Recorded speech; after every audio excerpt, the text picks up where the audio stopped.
Mga master, okay lang bang? Huwag niyong skip ang mga ads sa aking mga video kung okay lang mga master. Salamat sa solid na suporta po. Yon, what's up mga masters? Nandito na naman tayo sa panibagong araw, panibagong kabanata na naman ang pagsasama-samahan natin ngayon, guys.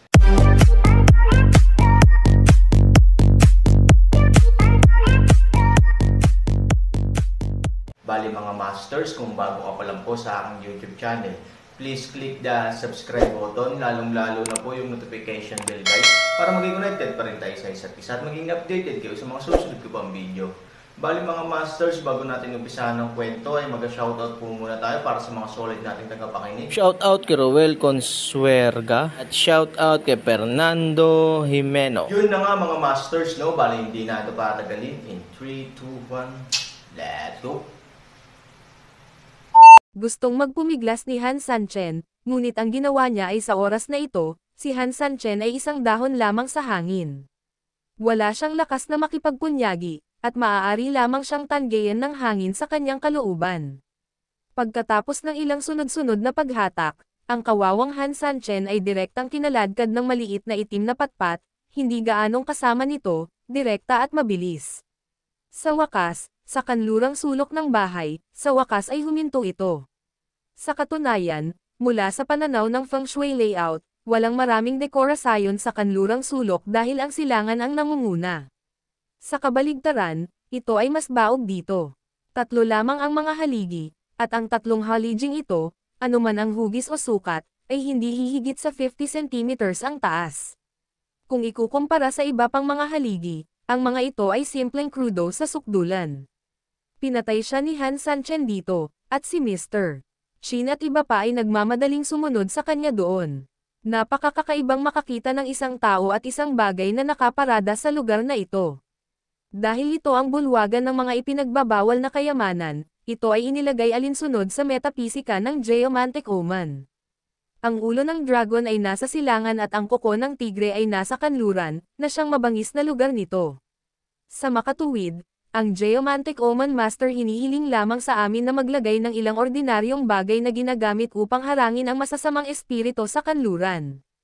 Binitiwan ni Ji Chin ang kanyang mga salita, tumingin kina Pei Guo at Su Yingxia, at nagpatuloy, ang 3 bagay na ito, sa katunayan, ay hindi mga kayamanan. Magiliw na ngumiti si Ivory, kung tama ang hula ko, dapat ay halaman ang 3 bagay dito. Bahagyang natigilan si Mr. Chin at nakangiting sinabi, paano malalaman ng isang babae? Dahil ang masamang posisyon, ayon sa feng shui, karamihan sa mga masasamang posisyon ay pangunahing mga halaman na may malakas na sigla. Biglang ngumiti si Mr. Chin, alam pa pala ng dalaga ang teorya ng tadhana at feng shui. 3,000 understand, sinusundan ko lang siya ng matagal, at naimpluwensyahan ko siya nitong mga nakaraang araw at naiintindihan ko ang ilang dahilan nito. Umiling si Pei Guo, para talagang si Han Sanchen ang magkaroon ng anak. Alam ng binatang ito ang parehong astronomiya at heograpiya, at alam niya ang mga taktika at pandaraya. Siya mismo ay maaaring hamarang sa libu-libong tropa. Siya ay perpekto at perpekto. Kung mayroon siya nito anak, ay Pei Guo ay magiging malaya sa buhay na ito. Bahagyang tumanggaw si Mr. Chin sa pagsasalita, sa katunayan, si Han Sanchen ay may kaalaman, ngunit siya ay pambihira sa unang tingin. Mapait na ngumiti si Ivory, hindi niya siya kayang ipagmalaki. Hindi niya kayang magyabang. Halos nakataas ang buntot niya sa langit. Maraming tao ang tumingin dito ng may kasiyahan. Si Han Sanchen ay natural na hindi nagtaas ng kanyang buntot. Sa halip, nakatitig siya sa stage na nasa harapan niya at nakasimangot. Sa katunayan, nang hindi sinasabi ni Ivory, bilang isang tunay na feng shui, mahuhulaan din ni Han Sanchen kung anong mga kayamanan ang nakapaloob sa 3 platform na ito. Oo, ito ay isang halaman, tama yan.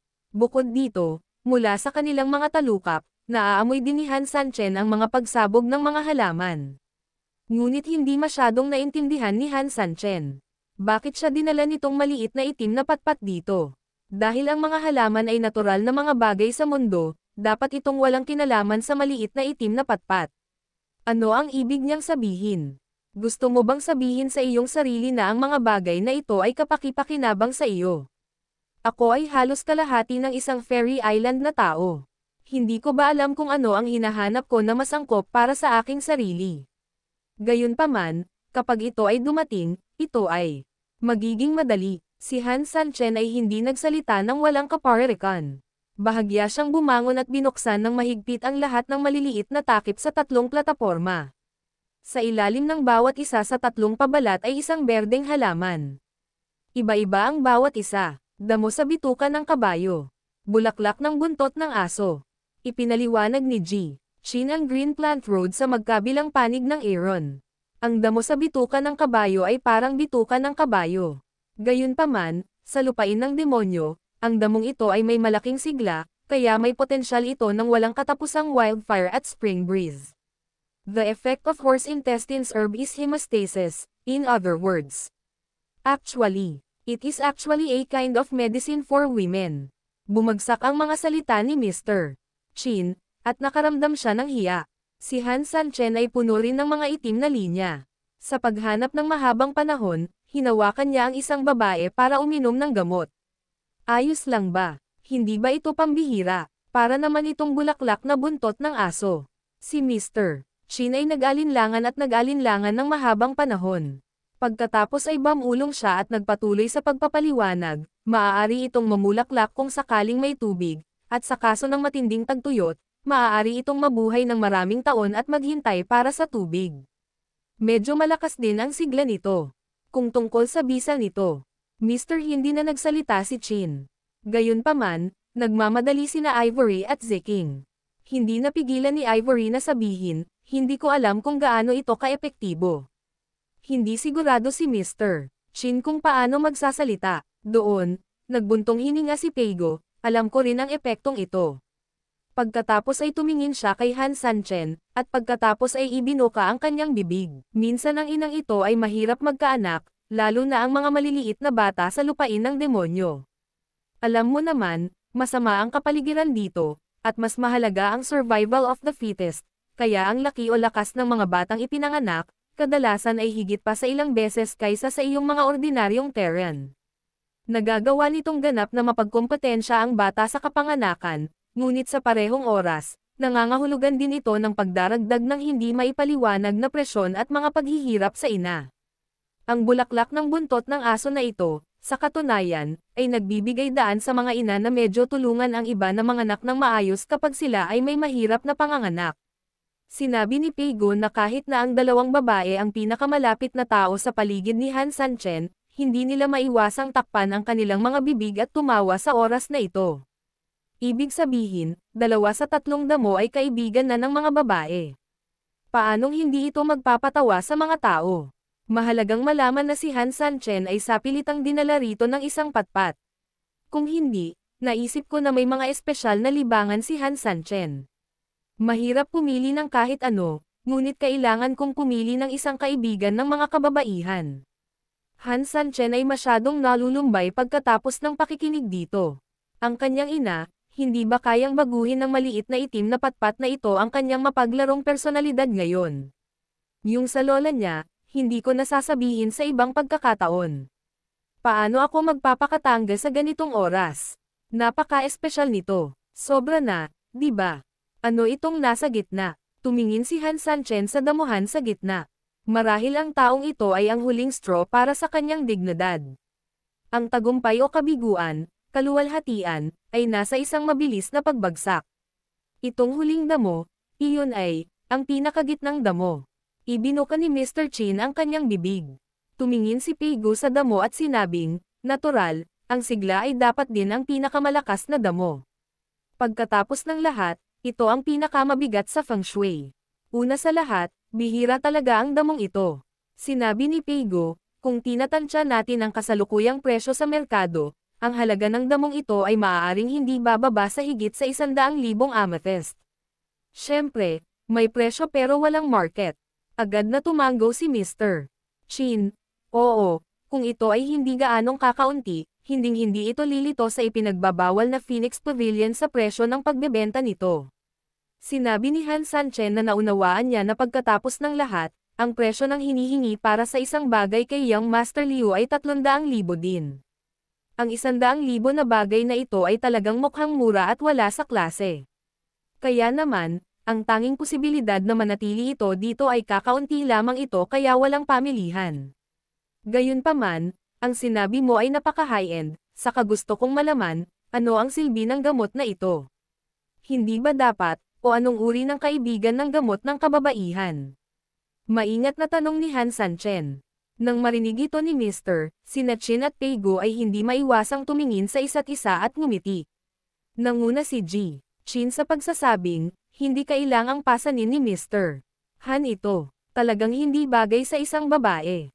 Ngumiti din si Peigo at tumango, parang nakakamatay talaga ang lugar na ito.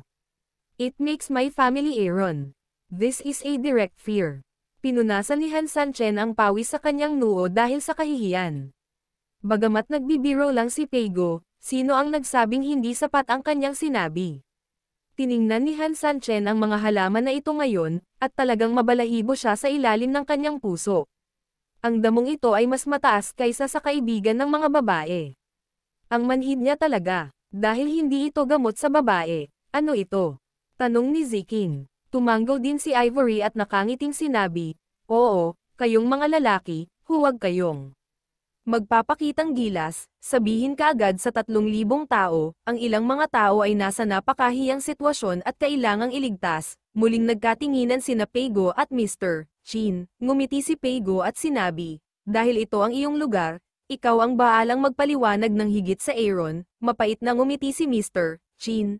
Tumango, at pagkatapos ay dahan-daang naglakad papunta sa gilid ni Han Sanchen. Ang damong ito ay tinatawag na Lonely Grass. Malungkot na damo. Storytelling channel sa YouTube. Kumunot ang noo ni Han Sanchen. Ano ang mali sa pangalang ito? Gayunpaman, isipin mo na lang, medyo gamaan ang loob ni Han Sanchen na sinabihan siya dati na hindi ito gamot para sa mga babae. Ngunit sa pagbabalik tanaw, nakita ko na ang mga paninda ni Mr. Chin ay palaging parang ngiti sa oras na ito. Lola, hindi ko alam kung bakit, biglang nanlamig si Han Sanchen sa likod niya. Mr. Chin, ano ang malungkot na damo? Hindi maiwasang magtanong ni Han Sanchen. Ang malungkot na damo ang gamot sa tunay na lalaki. Napangiti si Mr. Chin, mga lalaki lang ang palaging kumukuha nito. 3,000, mukhang makakahinga ka na sa wakas. Tumawa si Ivory. Tumango si Aaron, ngunit mabilis na umiling. Hindi ko alam kung bakit, ang pangalan ng damong ito ay palaging nagbibigay sa kanya ng masamang pakiramdam. Sa pag-iisip nito, patuloy na naging mapagbantay si Han Sanchen at nagtanong, kung gayon, gusto kong itanong, ano ang epekto ng malungkot na damong ito? Napaisip ito sandali ni Mr. Chin at nakangiting sinabi, sa katunayan, ang tinatawag na Lonely Grass ay pinangalan ng Sea, na may espesyal na kahulugan. Mr. Aaron, alam mo rin na kapag ipinanganak ang mga tao, may mga lalaki at kababaihan, tulad ng simula ng langit at lupa, mayroong yin at yang. Ngunit ang lahat ay hindi itim o puti, at ang ilang mga lugar ay maaaring kulay abo. Natural, ang relasyon sa pagitan ng mga lalaki at babae ay hindi ganap na lalaki at babae, ngunit posible rin. Nang marinig ito, ang kantes ni Han Sanchen ay lumiliit na ng husto. Damo, damit, di ba? Ito ang kanyang ina. Tuloy ka. Pinigilan ni Han Sanchen ang kanyang panloob na salpok na bumulwak ng dugo, tumingin kay Mr. Chin, at hinintay ang kanyang mga salita.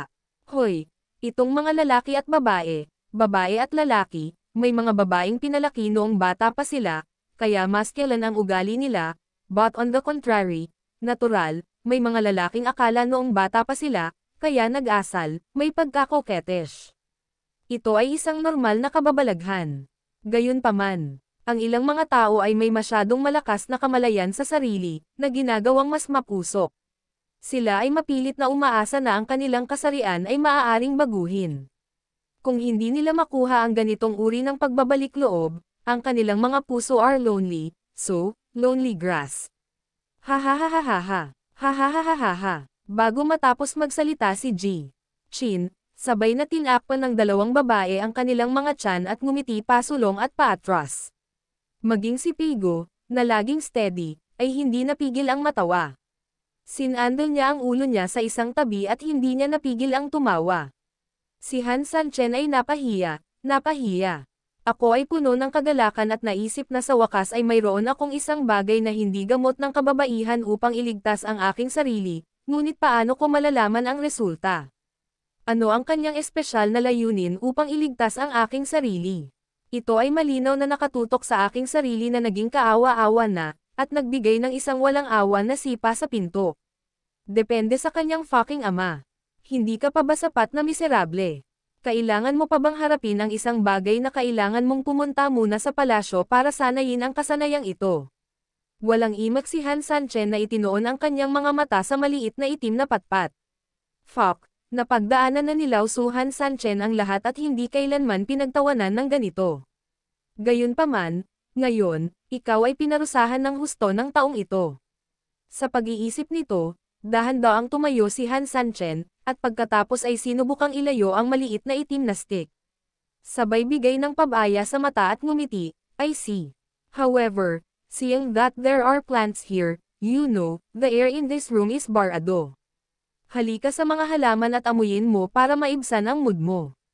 Pagkatapos noon, aalis na sana si Han Sanchen, ngunit ang maliit na itim na patpat ay hindi lamang naubos muli, ngunit hinayla rin si Han Sanchen palapit sa halaman. Ang mukha ni Han Sanyi ay hanggal, ngunit siya rin ay abnormal na nanlulumo. Ano ito? Hindi pa ba sapat na nakakahiya? 3,000, mukhang alam na alam ng mga gamit mo ang iyong kalikasan, at hindi ka nahahayaang umalis.